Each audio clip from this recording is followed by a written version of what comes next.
With episodes like Blue Shark Adventure, Underwater Caverns, Giants of the Depths, and Swimming with Jaws, our next guest has a lot to talk about when it comes to creating awesome underwater video. Let's dive right in and talk about it on this edition of The DV Show. We're on a mission to rid the world of bad video. Bye-bye. This is The DV Show. Target in range. Bad video sucks. Thank you so much for joining us for this live recording of the DV Show podcast. I am your host, Brian, a podcast on a mission to rid the world of bad video. And we do this by equipping every content producer, videographer, editor, business owner, and media professional with the tools, knowledge, and confidence to create better videos. You can find us, listen, and subscribe to this podcast. We're on Spotify, Google Podcasts, Apple, Amazon Music, and 52 other podcast platforms that reach listeners throughout the world. Now, today, we're talking about the world of underwater video production on this edition, and it's not easy. Our guest today is Zach Whalen, who is an underwater camera operator at Blue World TV, an underwater science adventure series hosted by dynamic naturalist and underwater photographer Jonathan Bird. You can watch it on PBS and the AWE network. You can also find the series on YouTube. Some magnificent underwater video going on this show. We'll put a link to it in the show notes. So they do have episodes like Blue Shark Adventure, Underwater Cavern, Giant of the Depths. Zach, welcome to this edition of the DV Show. How did you actually get started with this gig? It sounds so cool. This is a dream job. Jonathan's a local guy. When I was in undergrad, I just started doing a lot of underwater exploration, and then it evolved into video and storytelling, and one thing led to another. And a few years ago, I met up with Jonathan Bird and showed him some video I've been filming of the local gray seals. And he was impressed, so we went out and we did a Blue World segment on gray seals, and we've been working together ever since. So cool, Zach. What an awesome gig. Did you first go to school for this? Were you a camera operator at heart first, or how did that happen? So yes and no. I've always been a photographer ever since I was little. And I went to school for ecology, of all things. And as I was doing that, I realized I wasn't going to be a hard scientist. I wanted to take all this information I was learning and find the best way to give it to a broader audience. And a local Nat Geo photographer came in and gave a class on video, and I was hooked from there. And you were hooked from there. Love it. All right, so let's talk about your equipment. What was your first camera? My first underwater camera was an Olympus Pen 2. Ooh, that's an oldie but a goodie.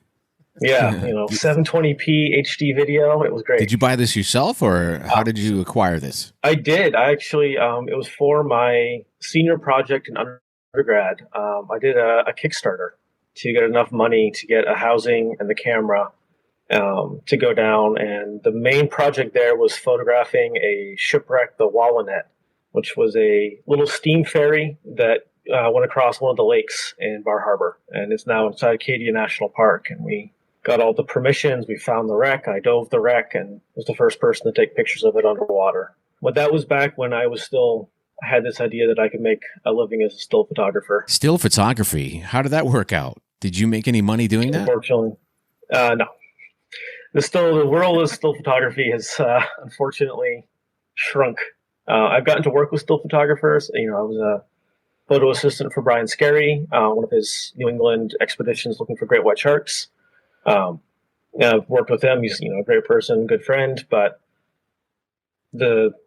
being a professional still photographer these days is unfortunately very, very challenging. So I've made that pivot into video. So taking that knowledge base and then bringing in learning all the extra video skills. All right, Zach, let's get into this. Okay. Combining diving with video production. That's complicated stuff. Yes. And I know personally, I'm a diver. I'm not as advanced as you are. I mean, you have many certifications that I do not have. But I do know that diving alone is complicated, even with all that gear on. You know, you have the tanks, your BC, your mask, your fins, heavy equipment, and now you're adding video gear to all of that. Yes. I mean, you really have to be physically in shape to do this. Yeah, you have to be physically in shape, but beyond that, I mean, diving is in itself a unique skill, and it has to be second nature to do video. If you're thinking about your dive gear, your buoyancy, any other element of the dive, you can't focus on the video. So the big thing I would say is you have to be a diver first. It's hard to go diving without a camera, but diving without a camera and being a good diver lets you get the camera in your hand and be a good underwater cinematographer. So that's the first skill set you have to master. So you're saying be a diver first, yeah, and then a videographer after that. Yeah. I logged hundreds of dives before I ever picked up a camera.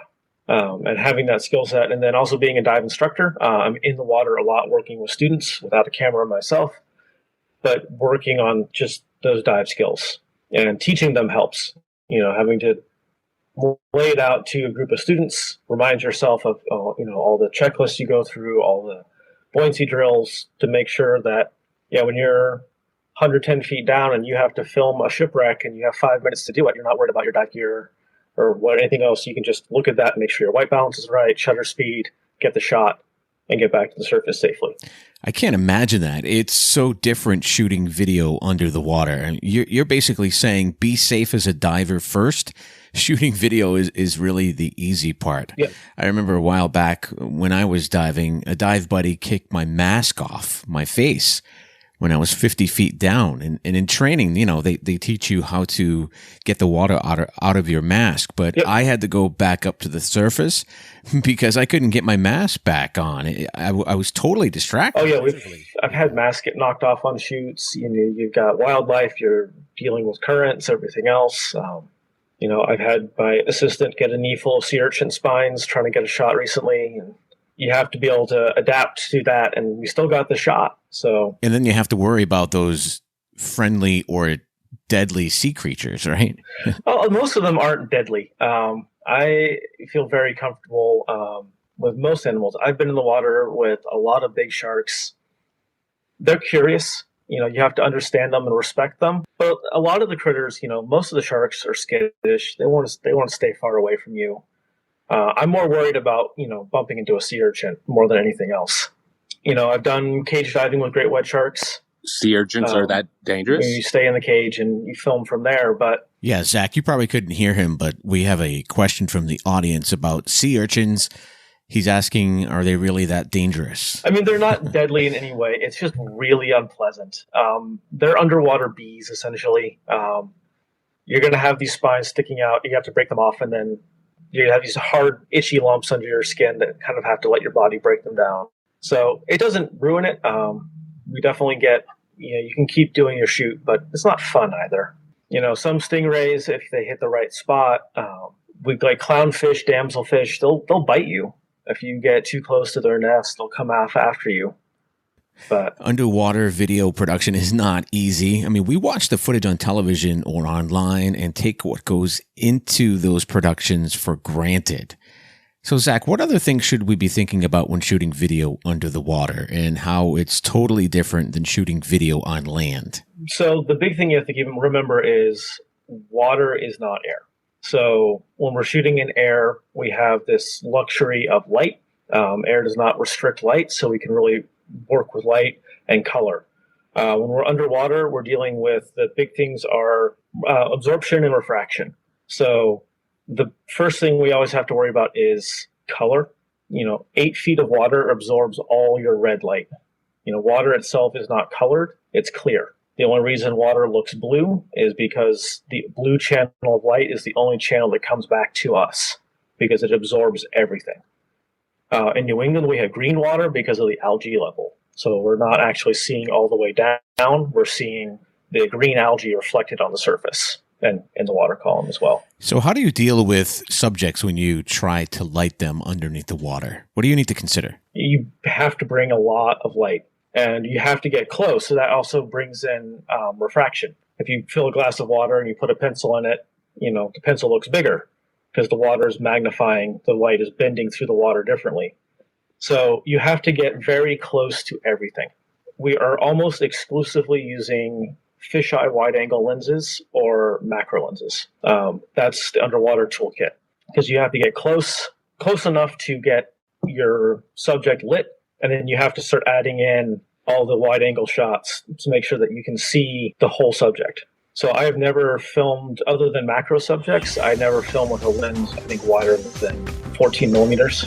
All right, we have more to discuss with Zach Whalen from Blue World TV, talking about underwater video gear, tips and techniques, and we ask him about a dangerous moment. You have to stop shooting at that point. You clip the camera off, you don't worry about it, you find your buddies, get to the surface. As soon as you make sure everyone's okay, then you get the camera out again and try to salvage the shoot. All of this and more coming up next.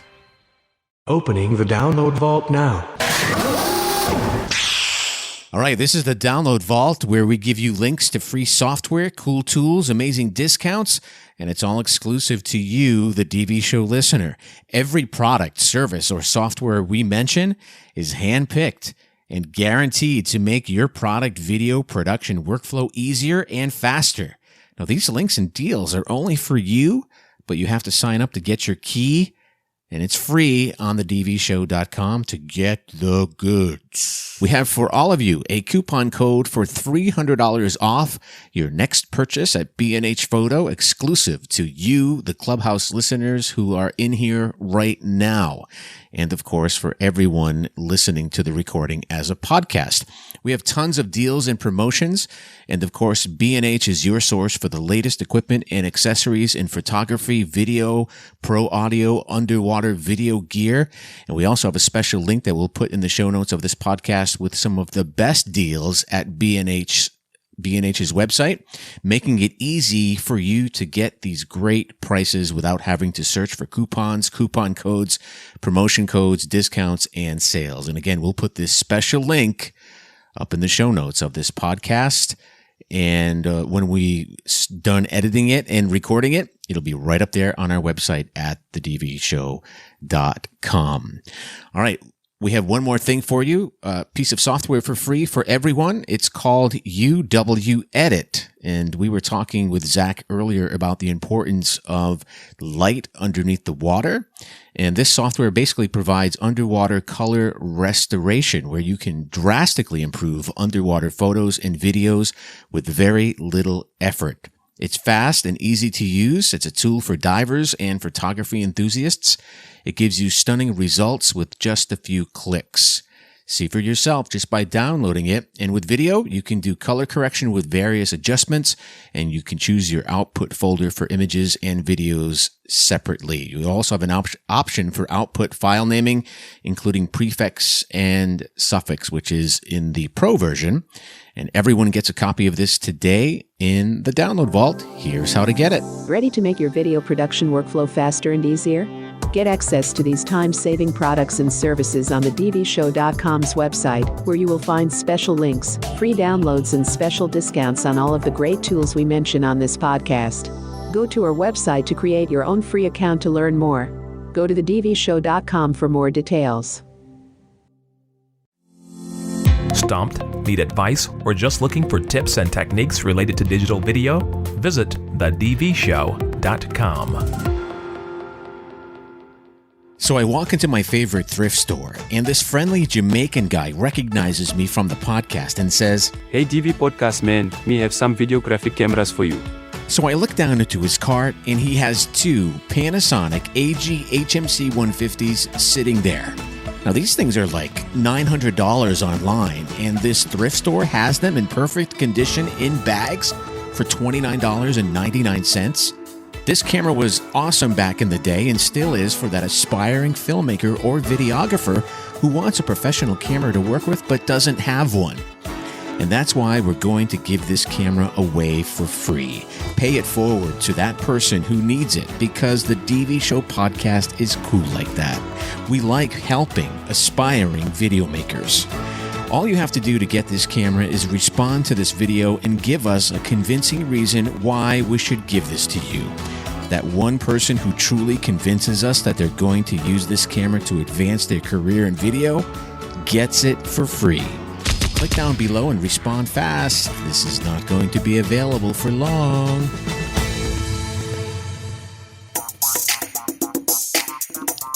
By the way, we're going to put a link up for this big camera giveaway in the show notes of the recorded podcast, which you can find it online at thedvshow.com for all of you listening right now in Clubhouse. You might want to check it out while you are listening. We had an amazing response so far. 150 applicants really want this camera, so a tough decision for us is ahead. Now, again, if you would like to apply and tell us why you need this badass camera, it's in excellent shape. There's a video right there. You can check it out.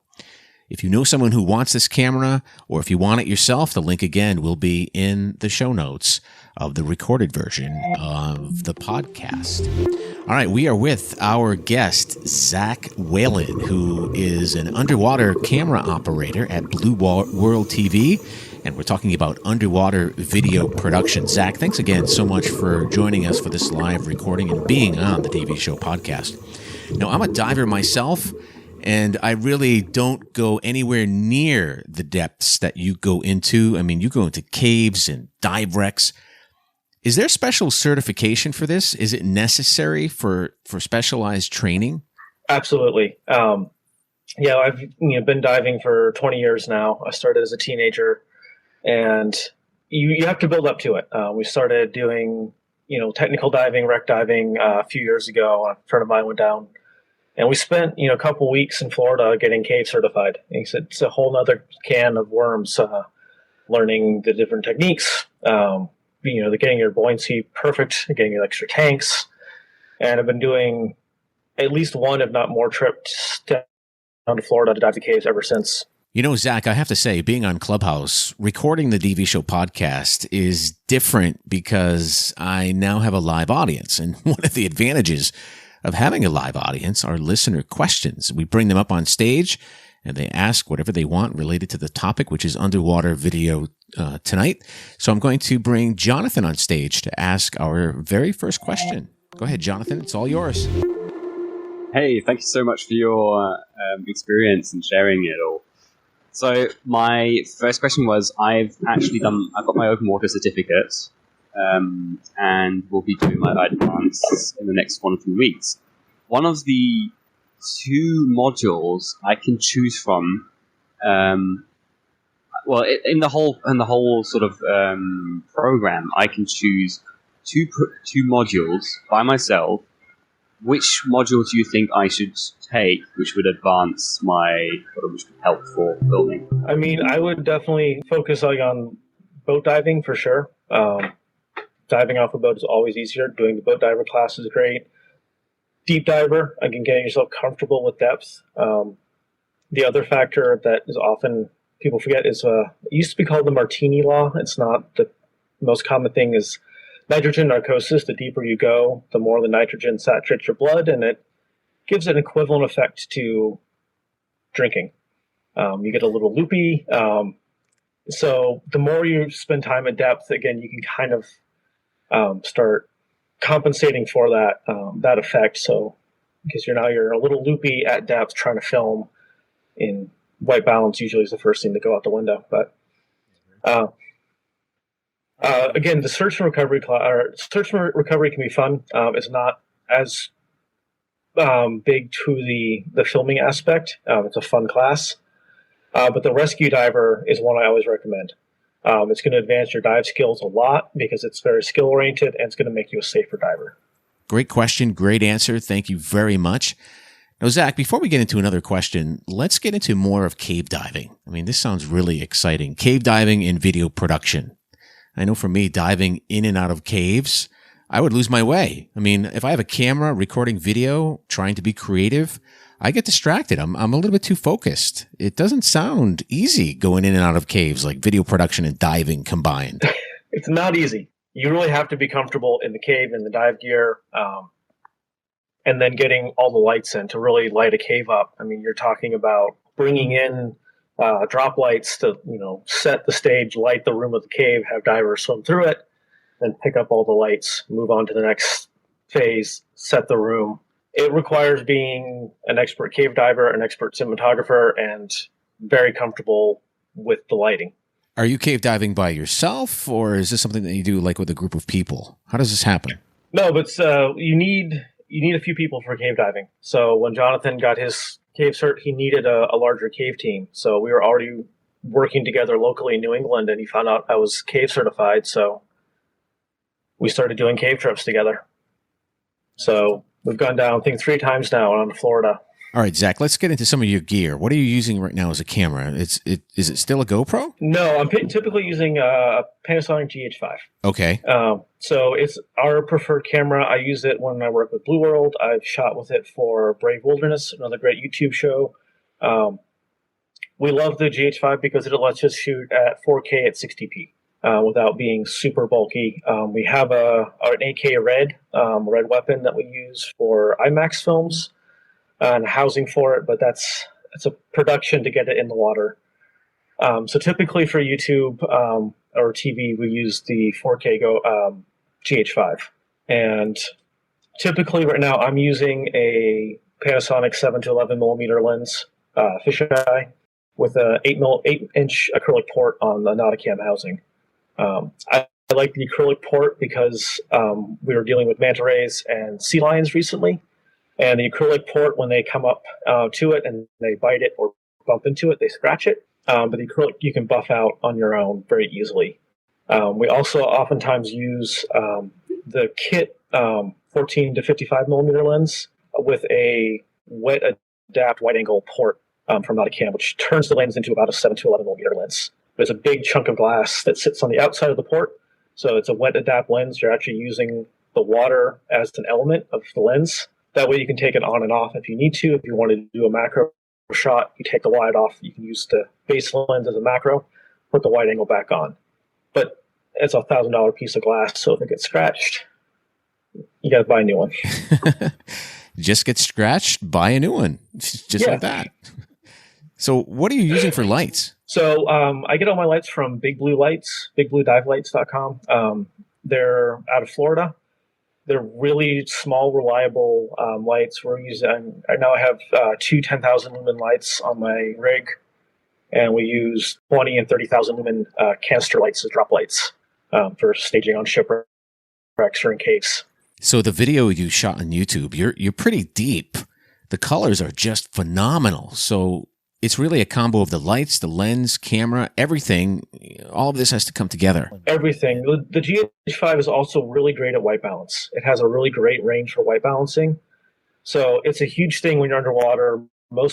You see a lot of blues. Like most people's underwater footage is blue and gray because that's all that light's getting sucked up. So the GH5 has a great range for white balance, but and it's quick to change. So I really like it that my dive buddies mostly have white fins, and they're really quick white cards.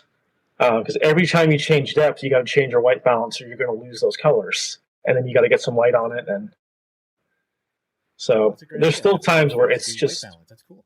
Yeah. There's shots that are so wide and so blue, there's not much you can do. So now that you have all of your amazing underwater footage and you're ready to edit, I'm curious, Zach, what software do you use? My first guess is DaVinci, because that seems to be very popular with the dive community. Premiere. Good for you. No, I mean, I'm coming from the still world, so I know all my Adobe hotkeys from Photoshop, and I learned on Final Cut 7, so Premiere Pro is my go-to. I just keep everything on Adobe Suite, and I use Lightroom for all my social media posts. I grab a lot of frame grabs, edit them, watermark them in Lightroom up to Instagram, all that. So I like keeping it simple. I've used DaVinci. There's nothing against it, but I've been using Premiere for a while now. I know your time is short, Zach, and we only have a few more minutes. So tell us about a dangerous moment shooting video underwater, a moment you were kind of scared for your life. Honestly, it has nothing to do with the video. The fear is coming more from the dive gear when we start doing longer dives. I think the scariest moment recently was honestly we're doing a deep rebreather dive, and my rebreather computer gave out on me. And now I'm on a piece of equipment that I can't monitor anymore. And we had to abort the shoot and rely on all the redundant backups to get us safely to the surface. So, or getting lost from the group. We had a recent cave dive where the visibility turned to nothing on us and we all got separated. And so the scary moment there is just, you have to stop shooting at that point. You clip the camera off, you don't worry about it, you find your buddies, get to the surface, and, as soon as you make sure everyone's okay, then you get the camera out again and try to salvage the shoot. Well, that does it for another edition of the DV Show podcast. What you just listened to was only a portion of an almost hour-long interactive conversation about underwater video with professional diver and cinematographer Zach Whalen. Tons of questions happened on there, but we had to edit it down from Clubhouse. But we do plan on doing more live discussions in the future on social audio apps. You can look for an upcoming schedule on thedvshow.com, and you may want to sign up for our newsletter right now as well to get those updates. The form is, again, on our website at thedvshow.com. If you haven't visited us yet, take a look and always keep in touch with us. You can find us on Twitter, LinkedIn, and, of course, Instagram as well. We'll talk to you next week. Video production just got easier. The DV Show. Serious about creating better video? You're in the right place. Subscribe to our free online coaching service and expand your learning beyond our popular podcast.